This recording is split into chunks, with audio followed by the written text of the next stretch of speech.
Hello, it is I, Ramses the 800th, and we're back with Manga Roundup.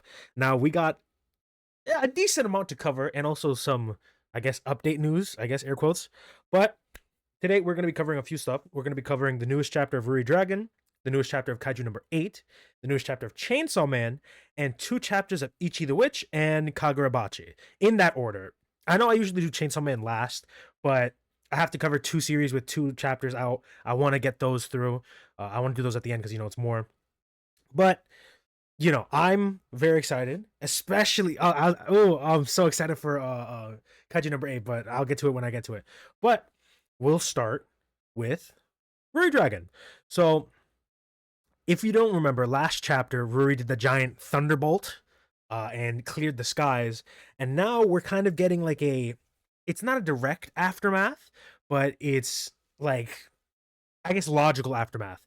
We get the girl who was calling Ruri gross. What is her name? Kamata? Kamata? Yeah. Kamata and the horn girl, as the other people call her, Ruri. They have to. Ruri's basically like, hey, I want to tell you something. Come follow me. And she's like, oh yeah, we're gonna have lunch. And then she just immediately says, oh yeah, I lied. I just wanted to I wanted to bring you out here. And she was basically saying like, oh, like I like she wants to hear what she doesn't like about her to her face. She wants to hear it because she's like, yeah, I kind of put you in a weird position by snapping my horns off in front of you, I guess. So that's kind of like weird. I kind of feel bad a little bit about that. But it's just I want to hear it from you. And kind of the girl's basically like, yeah, it's a little weird, like it's she says like it's a little harsh, but like she did call her gross and she feels a little sorry. And it's just like she thought that it was happening to her, so she's like, kid logic, I guess. I'm sorry, right? I'm sorry if I hurt your feelings.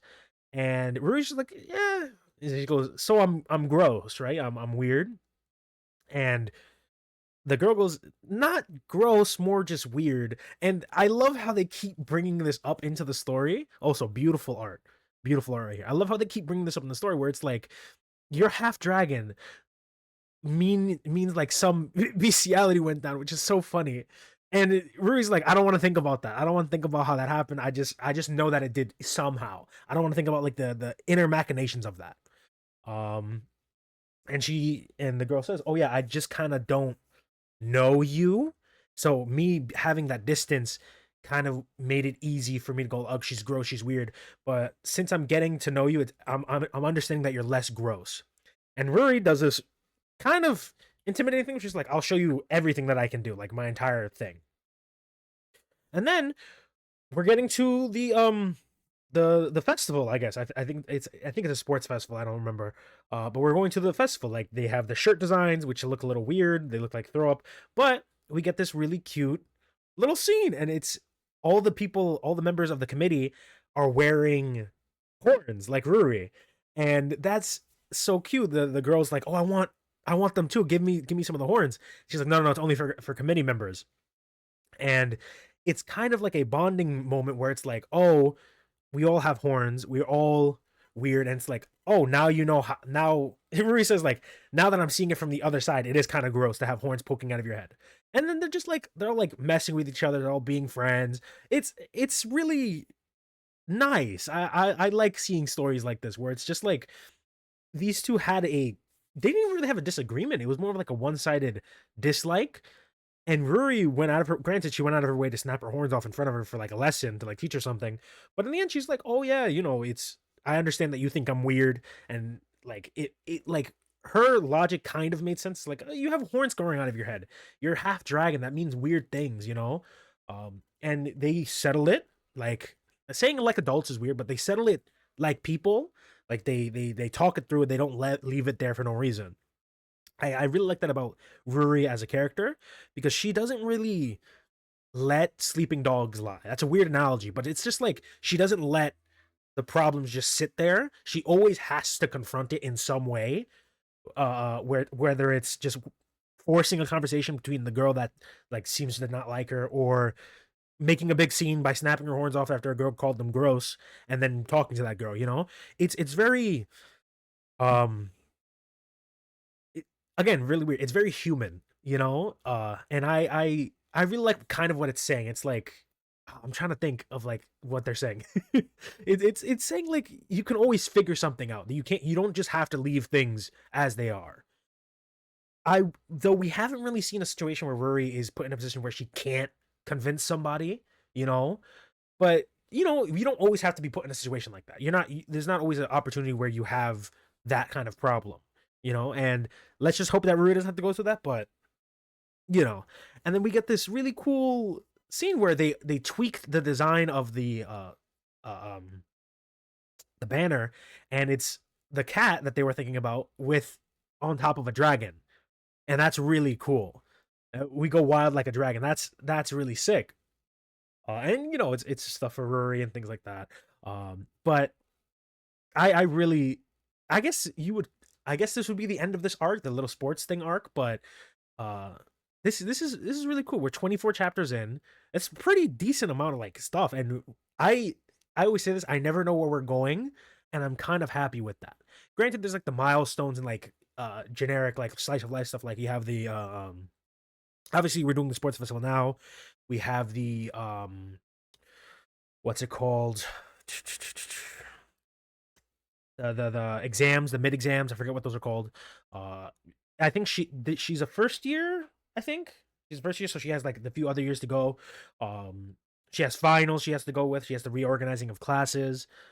We can do a lot of stuff, and you also have that other element of her developing other draconic abilities, where just throw another like a ring in the hat, I guess. Card in the hat. I don't know. I don't know the saying, but that's very interesting. A lot of people are saying like we want Ruri to get wings. I would love Ruri to get wings because that would be so cool. But you know, we don't know. We don't know how it's gonna go. Well, I always say this. I keep waiting because they keep making a reference to it. When is Ruri gonna ask? Okay, who is my dad? Where is my dad if he's still around? Well, obviously she knows he's still around because he said, "Oh yeah, your dad could do it, but he's not allowed to." Like, we need the question of like, okay, where is my dad? And can I meet him and ask him questions? Or have Ruri just ask questions to her mom? Like, how was I born? It's a weird question to ask, but you know, it's the question that we need answers to. You know? But overall, I really like this chapter. It was very cute, very sweet. Can't wait for chapter 25. And that's the end of the coverage for RuriDragon. Now we're going to Kaiju number 8. So, like I said 2 weeks ago, right? Yeah, 2 weeks ago when we were covering chapter 116, I had a theory that I said like this is probably going to be a flashback chapter, and it technically is. So we get this scene of Kafka in this battle. We get a little recap of what happened, like then come in order to form a strong connection with us, right? And in my brain, I was like, us is such a weird like sentence. Why is it us? It's like multiple people who've had this bug. Is it like multiple powers? What does that mean? And we get sent back to them fighting that kaiju, the kaiju that they're currently fighting, I believe. And they're all just running up, and they're like, "Oh, they didn't call him Kafka, but Kafka's like, wait, this is an ancient battle. What's going on?" And they're all charging. They have like little weak weapons, and we get a little bit of history lesson for this world, right? Um, and then we basically get like, oh, we have primitive weapons. Every resource here is derived from kaiju, but without the aid of science, it's a bare. It's a bare state. It's in a bare state. And Kafka says, I learned from historical records that humans bonded directly with a kaiju's body by using parasitic kaiju tissue as a medium. So the only that not only doesn't draw out much power, but also astronomically strains the body far more than in our era, right? So base okay, I'm not gonna make the things right now, but I'll do it at the end of the chapter when we get to it. But it so they're fighting the Daikaiju, and we meet somebody who looks like Vice Captain Hoshino, who's probably his uh ancestor, honestly. Um, but they are boxing this kaiju, right? it was a day like any other. And then the visage, I guess, is saying like, oh, it was a day like any other. We're slaying kaiju, sacrificing our own lives, or so we thought. And then this kaiju comes in. The kaiju that we're currently fighting. This is the one. Sorry, I forgot. I thought the kaiju transformed, but it didn't.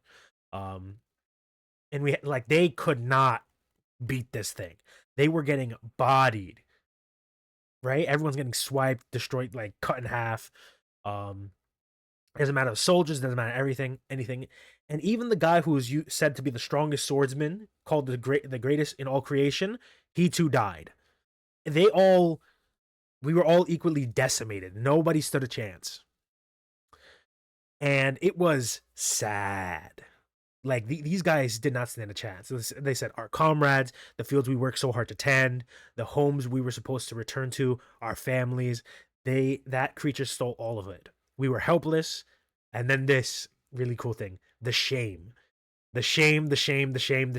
We were powerless. Okay. And then we get, like insects, we were powerless. So that's the end of the chapter. That's the final thing of the chapter. There's a lot of double page spreads where the chapter fell short. So this brings up a question. A very important, glaring question. What the hell are kaiju?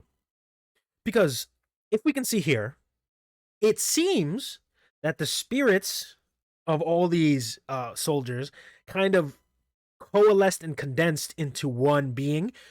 I'm guessing because of the parasitic kaiju that they were using. That's why I stopped myself from saying it, because they clearly say, oh, we were using parasitic thing to take the power away from the kaiju pieces that we were using to strengthen ourselves, and they all kind of combine together.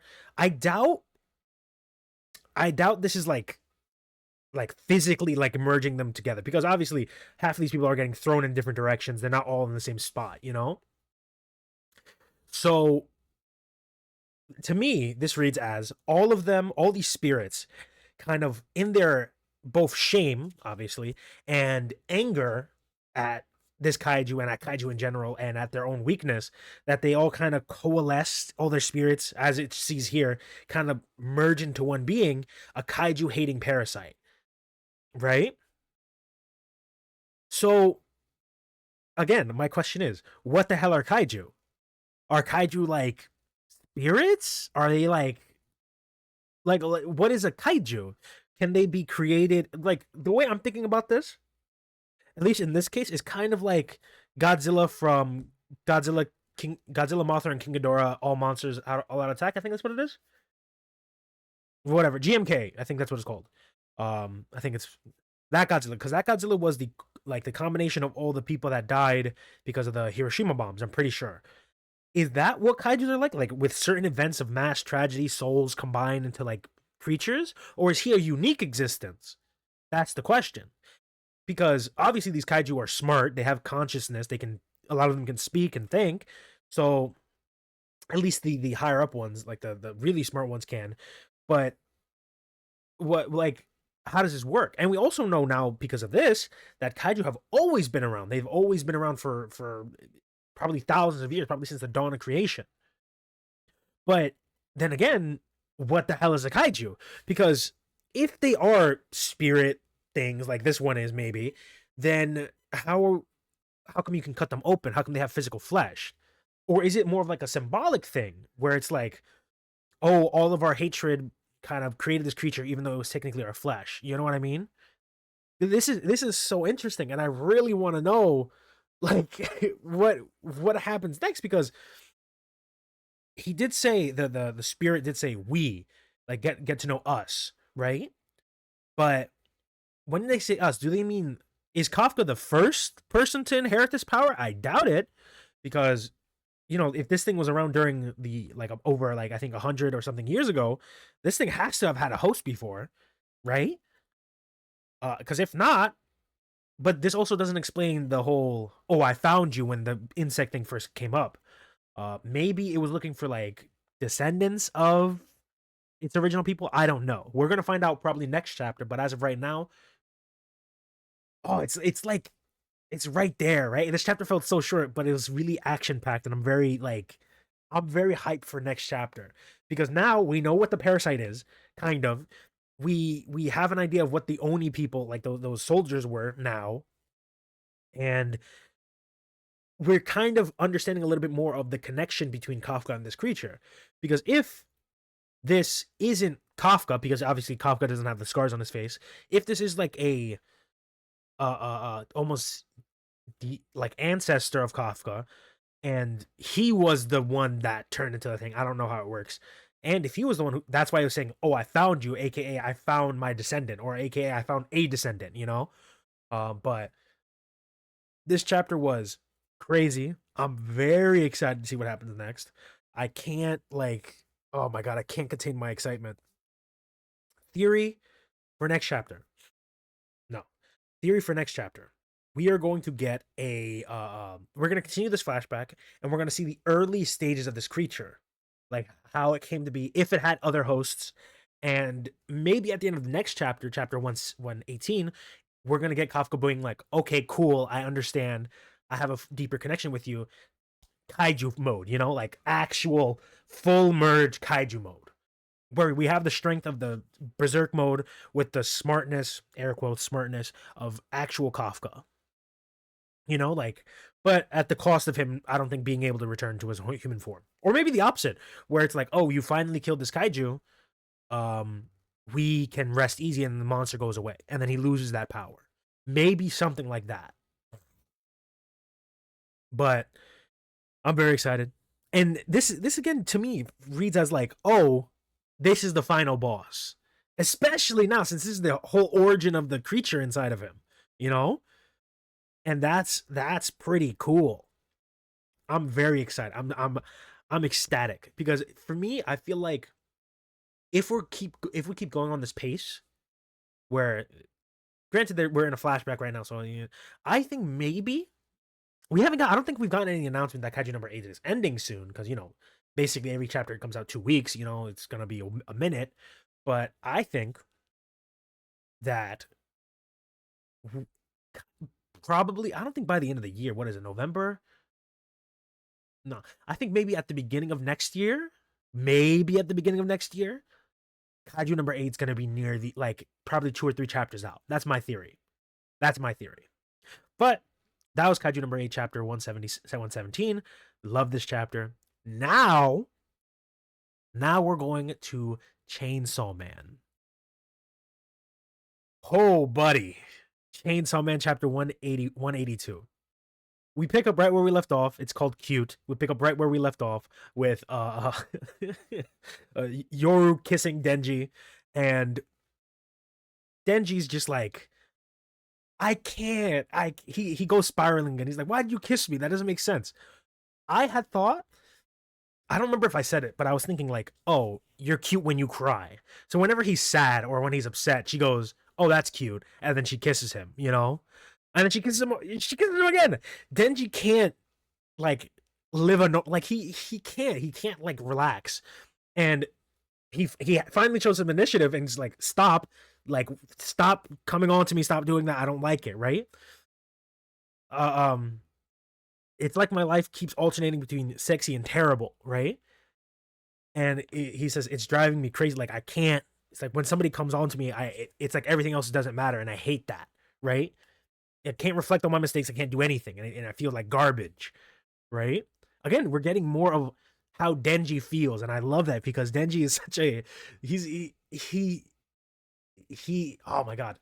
Denji is so sad, because we know from when he was fighting the Falling Devil, was it the Falling Devil? Yeah, when he was fighting the Falling Devil, that when the Falling Devil made him remember something he didn't like, he just started hacking into his own brain. He started hacking up his own brain, because he's like, whenever I suffer mental attacks, I just destroy my brain, because then I won't feel anything. That isn't good. Yeah, he heals his brain. Yeah, he's fine. But it's like,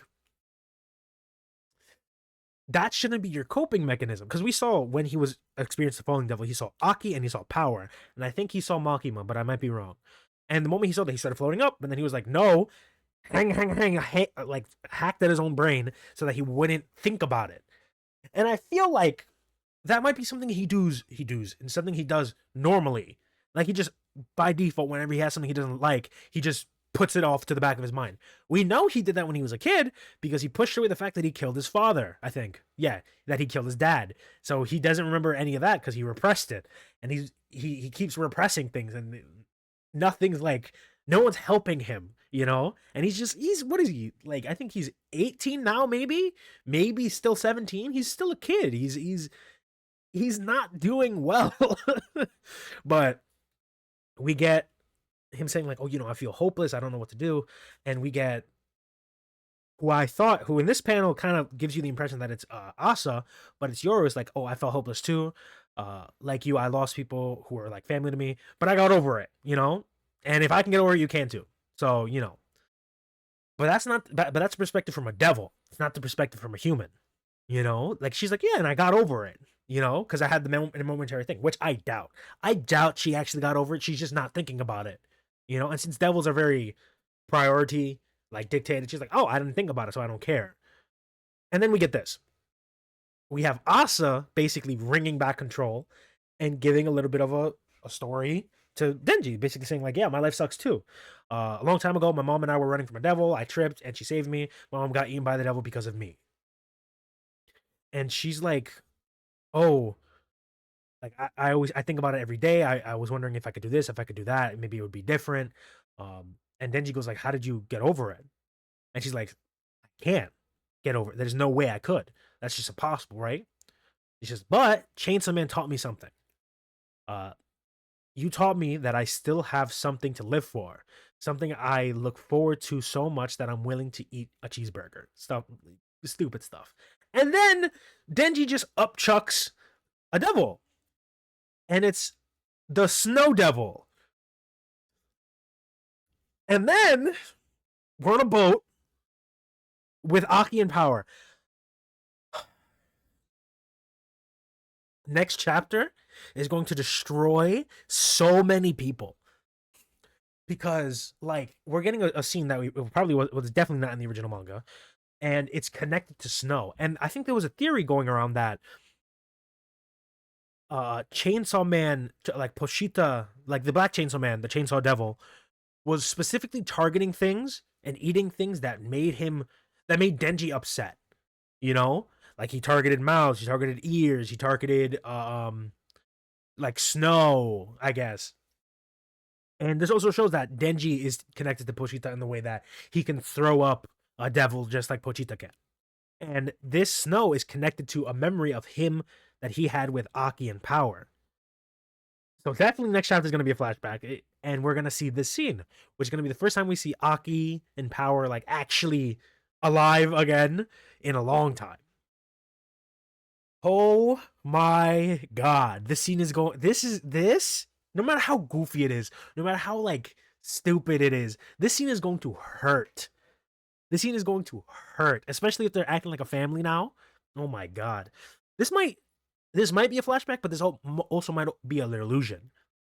But I can say for certainty that we are not ready for whatever's gonna happen next. I'm not. I'm definitely not. But yeah, that was Chainsaw Man 182. This is a like this entire like little mini section is just Denji venting. Thank God, finally Denji's like saying how he feels, which is good. He's getting his feelings out. But then we're getting even more of his emotional like destruction with a flashback. So that's gonna suck. But that was Chainsaw Man chapter 182. And now we're gonna be covering one of my like a series that's literally becoming one of my favorite, which is Ichi the Witch. We're gonna be covering that now. We have 2 chapters to cover, chapter 8 and chapter 9. And this series, man, this series is crazy. Okay, let's start with chapter 8. Basically, we're figuring out what the Hisame Majiki's doing, and we get the little girl and stuff, and we like the area is getting very cold. They're around the village, and they're figuring out that the sharks kind of come out. They bite people and turn to ice. In the reports of the village, the victims are eventually found by a nearby body of water. Let's go check it out, right? And they see this weird pedestal thing. It's pretty big, obviously. It's giant. But the girl covers the kid like knocks out the kid. Resmira, I think that's her name. Resmira. Descara. There it is. Master Descara. She's like, oh, why'd you knock out the girl? And that's why, because literally all the dead people are used as ornamentation. Are they actually dead? I don't know. They could be dead because they were frozen solid and bitten by sharks, but they could also not be. But I don't know. I don't know. And Ichi's getting like, oh, has a desire to kill humans and basically use them as prey. Death for death. This Majiki must be hunted. That's his rule, right? And he just yells, "What's up? Oh, like open up!" And then out comes the Majiki. It comes out from the inside, and this Majiki, like you look at it first, right? And you go, "Oh, that's pretty freaky." But then you look at it a little closer, you go, "Why does it have eyeliner?" I was like, "Oh, it has like these cool like lace patterns. It has like back spikes. It's really cool." The thing that really caught me off guard was like the eyelashes. I was like, "Why does his eyelashes look like that?" And this is why. We get another like wild personality of this Majiki where it's like, oh, look how long it takes you to change the Denji Mountain. I finished doing my makeup hours and hours ago. Could you maybe try to be on time? It's like it's trying to be like a princess, trying to be fancy and stuff like that. That's Miss Hisame to you, potato face, right? And obviously it's a big personality. I didn't expect all these like Majiki to have like such powerful air quotes personalities. I guess the what is it? The Fox one didn't, because well, it got no diffed, so it couldn't really have time to show its personality, but we get this little insight. And Desiree, I can't remember her name. The lady is basically like, oh, we got to get ready to channel up all of our powerful magic. We got to get ready, right? Blah, blah, blah, blah. Step forward. Descara, that's what it's called. Or that's her name, Descara. Descara's like, oh, get ready to come and face me with everything you've got. And she's just like, you got it, Ichi. And she's like, oh, who's this boy? What's he doing here, right? Like, yeah, so he's actually the one who's challenging you. Like, it's his job to challenge you. And he sticks his knife, or aka his wand, into the water, right? And just zaps her. Brilliant. He's so smart for doing this, actually. He just like tases her, right? And everyone's like, oh, why'd you do that? And he's like, perfect. That's exactly what I wanted to do. And she's like, what do you mean there? That's not how that works. He's like, what did you do? And he's like, oh, the zap fish, the zap catfish trap. He's like, what does that even mean? We get like a little scene of like when he was a little kid. He's like, oh yeah, I used to see the catfish, like when it was hunting something, it would zap them to paralyze them and it would make it easier to knock them out. And he said, I thought I'd try it. And then the girl's like, oh no, he's learning so fast. He has all this magic out of hand. Like, he just got this like a few days ago and he's already doing these complicated, air quotes, complicated techniques. And this Majiki is pretty strong because it gets right back up and is like, oh, I thought you were kidding and you almost made me break a nail, right? Oh, you're the boy, and blah, blah, blah. She's basically taunting him. You're a witch, but also a male, blah, blah, blah. And she's like, oh, you have to do like the stuff. And Majiki are special. If you want to hunt us, you have to pass our trials, right? They're the contestants. I'm the judge. And her thing is to make her fabulous. Design an outfit for her. Make her look fabulous, right? For her trial, it's a fashion. She's testing your fashion sense. I think I said that right. And Ichi's like, make you fabulous? What does that even mean? Right? Which, granted, weird challenge, but I'm happy because we're getting an actual challenge, right? We're getting how these Majiki trials are supposed to go. I doubt it's actually pronounced Majiki, but, I like saying Majiki. I don't know. Majiki, whatever. And what they have to do is make her look fabulous. And we get Kumugi, that's her name. We get Kumugi trying to figure out a way to make her look fabulous. So she did like a big like fancy thing, a bunch of like patterns, a bunch of flowers, And the Majiki just goes, "This is garbage. You have no imagination. You just threw everything all on me all at once. You didn't think about anything. You failed, right?" And then we get oh, I keep Desiree Descara. Damn it, we got Descara. This series is so funny, right? It's like shake it off. She says, "Sit back and let the GOAT handle this." She called herself the GOAT, which is ridiculous, but you know, and she goes, "Oh, true beauty doesn't come from the appearance. Like, no matter how fabulous you are, true beauty comes from inside the heart." And then Hisame goes, "That's not what I'm talking about." It's so like, I love it because she did the generic like, "Oh, you're testing us for beauty and to make you fabulous, but true beauty comes from the inside." And she's like, "That's not what I'm talking about. I told you to dress me up. That's it. You know, there's no complicated thing here. There's no like trick. It's I want to look fabulous. You know, that's it." And Desiree, hold on, Descara. It's such a weird name. Descara, and I'm gonna call her Mugi because it's easier. Descara and Mugi keep trying these different things: pop, trendy, postmodern, and they're like, "This is garbage, right?" And it gets to a point where the Majiki's like, "Is this the best you can do? It's still pretty bad. You're not doing good." He's like, "I don't have all day. I'm busy. I'll give the witch boy one more chance, but after that, you're shot, right?" Um, and then she's like, "Oh, after you fail, what do I do? I'll turn the boy into like a chair. I'll turn the girl into like a desk. I think you make killer interior design, right? Right, yeah, off you go." And then Desiree's just like, Descara's like, "Time out," and she goes, "Oh, okay." And they're basically saying like, "We don't know what she means by fabulous. Like, what does that mean? Like, it's very vague, and it's like a personal thing, but we can't know her like that, right?" And then we get Ichi being a uh, a gremlin again. We get him being a gremlin, and he's like, "We have one more shot. Okay, so we have internal beauty, gorgeousness, dress up. I want to try something, right?" Discourage just says no, and then they just ignore us. Like, "Oh, can you make something like this? What's this? Make it as big as you can. Then add this and that and that." And you know the Majiki's like, "Oh, this is boring. They're taking forever."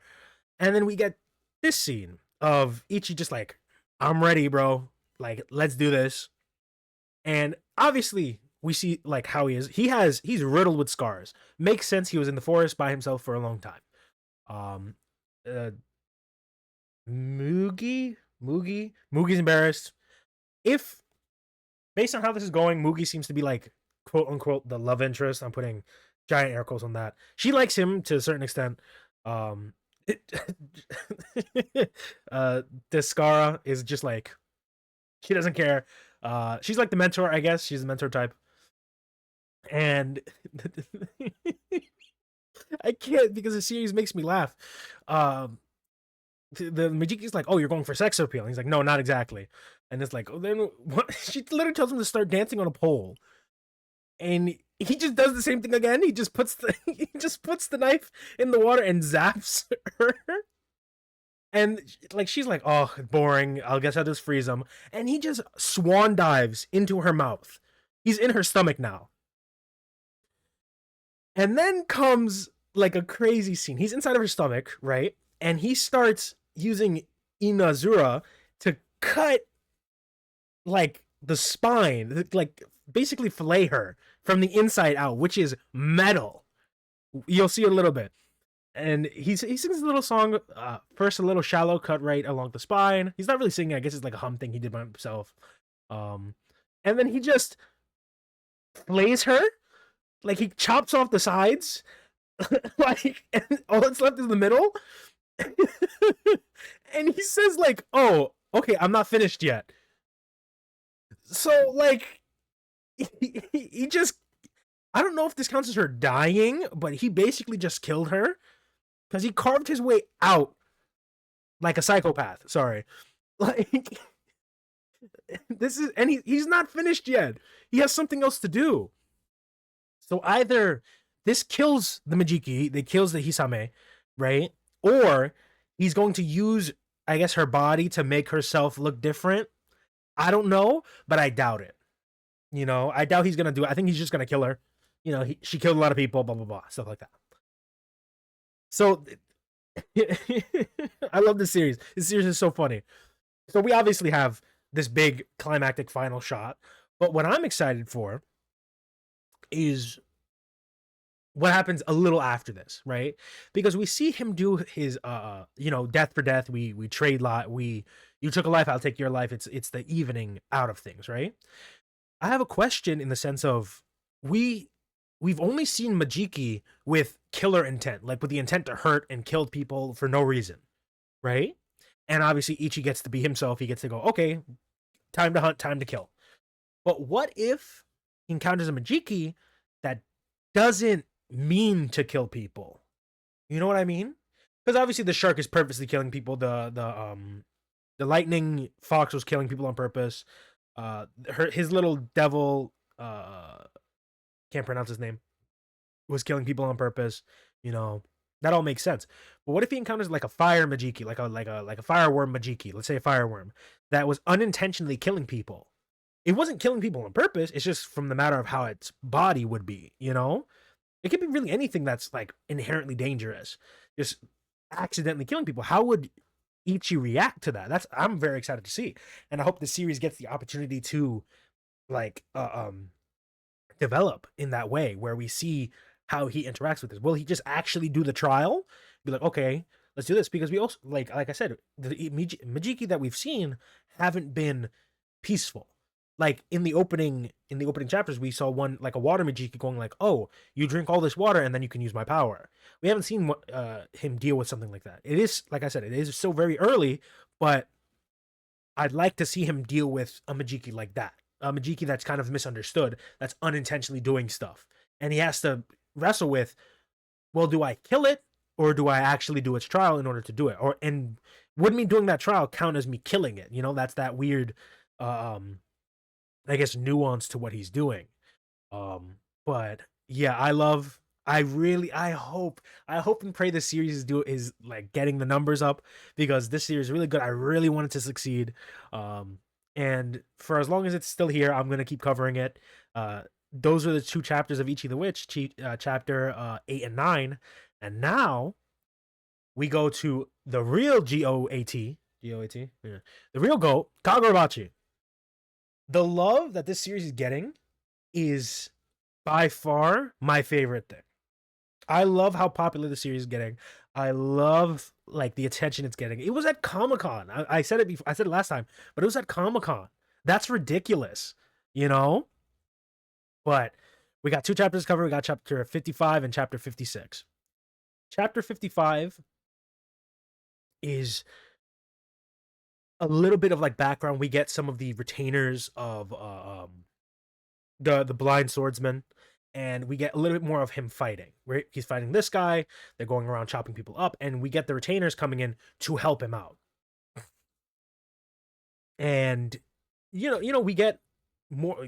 First of all, we get this beautiful, but it's not really double page. It's like half page spread, a page and a half spread, right? Of these new characters that were thrown. Well, I think they were around in the background, but these new characters that came in, and we get a little bit more action. They're all fighting.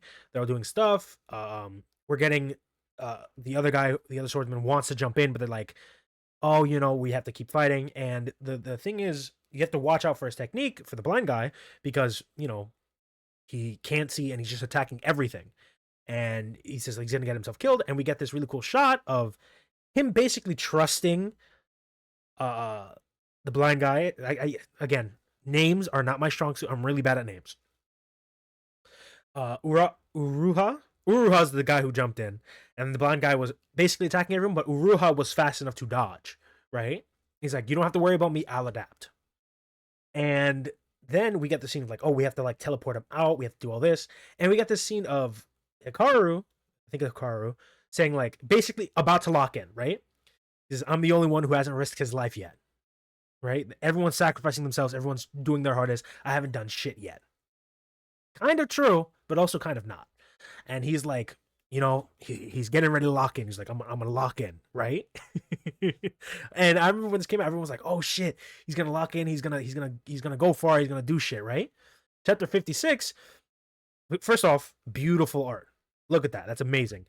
And then he proceeds to, I forgot what they called it. He fumbled in front of a bat. I think that's what he said. He croaked. He passed out, right? He couldn't handle it, right? But he's like, I just need to register stuff. And he had to register both things, and he knocked out. And everyone was like, damn it. It was supposed to be his moment. He was supposed to lock in, but he got folded. He folded himself, if anything. But we keep like all these like basically corpses are fighting, and we're getting a little bit more on the blind guy. Can't remember his name. The blind guy's backstory. After he blinded himself and after the war, he realized, hey, these guys are following me around, right? This was from 3 years ago. And he's like, the guardians of the fortress have been selected for companions with the sword bearers, obviously. They didn't have a deep connection. Samuro, that's what he said. They didn't have a deep connection with him, but he's basically confronting him like, it's been 2 weeks since I've gotten here. It says, the moment my stomach growls, a meal appears. If there's a bug, the moment I recoil, it's gone. The second I wake up, the curtains are open, right? All this covert stuff, it's you guys, right? He's basically, you're too overprotective. They're saying like, it's our job to watch over you. We're meant to like satisfy your needs. If you need something, we're there to help you. And he says, cut it out. Stop it. Like, I'm sure you're crazy skilled and all you, but you're kids. This one being over 20 surprised me. 20 sometimes, 20 somethings are still kids, right? He's like, to me, you're still children, right? I'm not into, like, I don't want people younger than me sacrificing their lives for myself, Don't sacrifice yourself. You're not tools. You're not anything. You're people. I care about you. I don't want anybody sacrificing themselves for me. Right? And then, obviously, he's fighting alongside them now. We're seeing what they can do. And he's like, all right, we're going to shred all of them. And it's the one girl with the drawing. She's like, are you sure that Samuro will allow us to transport him? And they're like, probably not, but we can get him. We can make him do it. And we're seeing, like, with his overwhelming presence, by the noise and smoke, the only guiding light available is bloodlust, right? The only way to bring him here in all this nonsense is with bloodlust. The ones, like, what is it? He's only beacon in this chaos. Samuro will follow it. The amount of bloodlust he just let off would be like there's something over there, and he would immediately go over to him, right?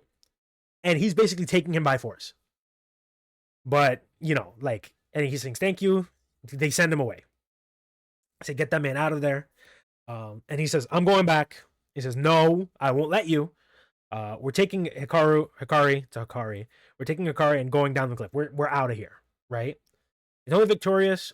It's the only victory they can reap in exchange for their lives. That we get out, they sacrifice themselves so that we, the sword bearers, who are the most important people right now, can get away. And Samuro's like, no, I wanna go back. I wanna help. I can't. I don't need a lecture. What I need is, like, he needs to fight. Hikari, being the GOAT, goes. He finally locks in. He locked in a little late, but he just needed the energy, right? And he says, Hikari says, like, what you need is this. Here you go. He said, eat that. Take that, right? And then we get Crow. These feathers going everywhere. Someone's attacking. I don't know what this is about. Everyone's getting diced. All the bad people are getting diced. And finally, we get a sword bearer with their sword, which is crazy. We see, where was the shot? All these people, Crow, getting diced into pieces. This is the power of a sword bearer with their sword, and we see it with him, this is a beautiful, like, thing. I would have loved, personally, if the feathers kind of made a wing shape. Not a clean wing shape, but like a dirty wing shape, But this is cool too. This is also really cool. I'm not going to complain because this is sick. And after he basically dealt with everybody, he said, oh yeah, you guys are fired. You cut it out. You're not sacrificing yourselves anymore. You're not listening. You're not working with me anymore. You're out. I don't want you guys risking yourselves like this again. And this is pretty cool. Because, like I said, this is the first time we saw an actual trained sword bearer use their sword. Right? Enchanted blade wielder using their blade. And it's Crow, which is sick. So does that mean... No, they can't all be animals, because we saw the other enchanted blade be like flowers. But, you know, who knows? You know, we don't know. But so far we have two that are animals. Oh, what was... Oh, but that wasn't really... it was like a weird lightning bolt creature. I don't know. Well, no, it just let off lightning. That was his thing. Okay. Well, from the enchanted blades that we have seen, it's like... It can be anything, and his thing is like bird feathers and stuff like that, which is cool. And then we know that Chihiro's one is like goldfish. Sick. But this is sick. He's probably gonna kill that one Hisakai. Hisakai? Is that what it is? No, it's not that. The one guy with the one hand thing, you know? We're probably gonna get him killing that guy. And this kind of puts down the idea of, at least in my mind, that he's gonna die. It puts down that idea. Because it's like he has his enchanted blade now. He's not really tired from fighting, and he basically killed everybody else. So unless he gets snuck bad, like a really bad sneak, he's not gonna die. So, you know, that's the weird part. But what can we really do? You know, I'm very excited for Kagurabachi. I'm very excited for every single series that we covered today, and I really hope Ichi the Witch keeps going. But that is technically not it for what I'm covering right now. Technically. I'm saying technically, because there is news of some sort. If you know me, you know one thing I'm very excited for constantly is when Black Clover comes back. That's right. Black Clover comes back in 6 days. 6 days. I think that's the 14th. Thursday the 14th, next week. I am not going to see any things. I'm not going to see anything. No leaked chapter pages, no synopses, no nothing. So that on Thursday, when the chapters drop, I'm going to do a live of me reacting to the 3 chapters that Tabata have been cooking for the past 3 months. I'm excited, bro. I can't wait. I can't wait to see what happens in those chapters. So, if I were to do a recommendation today, it would be go catch up with Black Clover. You got what? 373 chapters to get through? Do it. 100% do it. It's worth it. It's great. You're going to love it. Read Black Clover. Read all the series we covered today. They're all great. Anywhere you can, get the manga volumes whenever they come out. Read them online. Do anything. Make sure to support these things, because we want more manga, more good manga. Ichi the Witch is great. And I want these manga to end correctly with a good ending, you know? Because we right now has been the year of bad endings from what I hear. We had JJK, which everyone hated, which a lot of people didn't like. We had My Hero, which had a lot of like controversy. I heard that what's that? Oshinoko, if you like the series, I'm sorry. Especially if you're reading it, I heard it ended horribly. I heard it had a garbage ending. So, you know, this has not been a good year for endings. So let's hope that either Black Clover ends great this year or it doesn't end this year. But yeah, I really appreciate all you guys, all the people who watched my previous video, which I think is at like, what is it? Almost 90. It's like 885 views, which is crazy. I appreciate everybody, you know. Thank you again. You know, usual stuff, like, comment, share, subscribe. Catch my streams if you ever see them. Obviously be excited for these videos, especially the Black Clover video that's going to come out next week, or the stream that's going to come out next week. I'm so excited for those videos. But yet again, I'd like to thank you all again. You know, you never hurts to thank enough. And yeah, I'd like to bid you all a farewell.